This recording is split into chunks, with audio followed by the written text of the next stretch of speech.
He is extremely wicked, shockingly evil, and vile.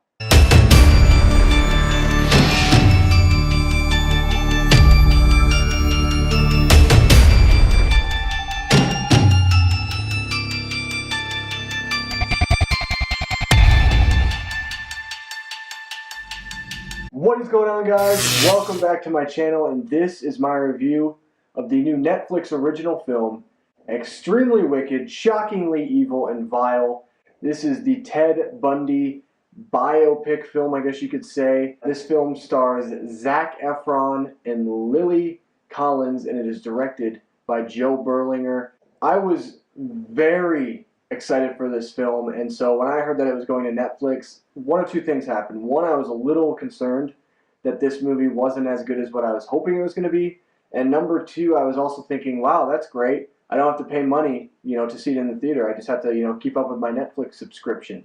Well, this film chronicles the court proceedings and the legal proceedings of the Ted Bundy murders, where Ted Bundy is at the heart and center of this film, as you get to see kind of his descent into him being extremely wicked, shockingly evil, and vile. Zac Efron does an amazing job in this film as Ted Bundy. He really convinces you as an audience member that you are watching someone who is so sinister, so sadistic, and so evil that, in a way, it was also where he was charming. So you're at one point you're kind of rooting for him, at another point you're really hating him, and just it's the way that Efron balances this performance, and he makes it captivating and believable for the character of Ted Bundy. He plays Bundy in such a way that you can see that charm type of person that Bundy was in real life, and you can see how Efron kind of demonstrates that and visualizes that to the viewer. So I really liked Efron's performance. It's definitely the best thing in this film. One of the things about this movie that I also like is I'm planning on going into law school, so I loved the legal proceedings, everything dealing with law, all of those types of things. It was cool to kind of see visually the way that things went about in those court proceedings, and also being able to kind of understand a little bit from, a lawyer's perspective of the way that certain things look for the character of Bundy, because there was no way that they were going to be able to convince anybody that he was not guilty. I mean, there was just so much deafening evidence against Bundy that it was almost impossible. This mountain was insurmountable to climb to try to get your client away not guilty. Do you see how Bundy was very confident, very egotistic, thinking that he would never be caught, thinking that everyone wouldn't understand, they'd all be easily undermined, but that wasn't the case at all. I mean, it was just he did things because of how prideful he was, and he was a prideful person who only cared about himself. I like all that in the film.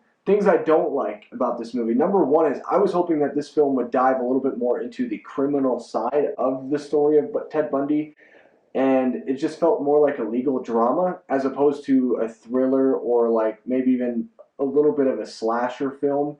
And I thought for sure we would get a little bit more of that slasher angle. Maybe not a ton, but just a little bit more than what we ended up getting from the trailer alone. And now the end of the movie gives us a little bit of that, but it's a little too late to me. And I feel like this film does a great job in bringing the dramatic elements about everything that's going on legally. However, it kind of missteps showing a little bit into what kind of happened, how animalistic in nature was Ted Bundy. And I feel like I wish that they would have done something a little bit more to that extent. But I really like what you get here. I mean, it's pretty grounded, pretty nice. I will say another con for me is also the editing in this film in the beginning was kind of all over the place. I had no idea what direction we were going, where we were going, and they would just like jump certain times and years in such a way that it was so fast and so quick that it was hard for you as a viewer to keep up with what they were trying to tell you narratively wise. So I wish that the editing was a little bit more solid, a little bit more well-rounded. But overall, I enjoyed this film. I think it's a movie that I would see again for sure. It would be better, I think, a second time because I know what I'm getting myself into, and I know that this film isn't what I think it's going to be. So if you're thinking that this movie is going to be a slasher thriller type of film, then you're going to be pretty disappointed because it is truly a drama. It is more of a legal drama, and if you're into that type of thing, I think you'll really like it. But this is a movie that is solid. It's a solid movie. It's fine. It's okay. It's nothing special. Zac Efron's performance is fantastic, and if you want to see Zac Efron show his acting chops, definitely check out this movie. I really hope Zac Efron goes farther than what he's doing. I really hope that he gets taken seriously as an actor.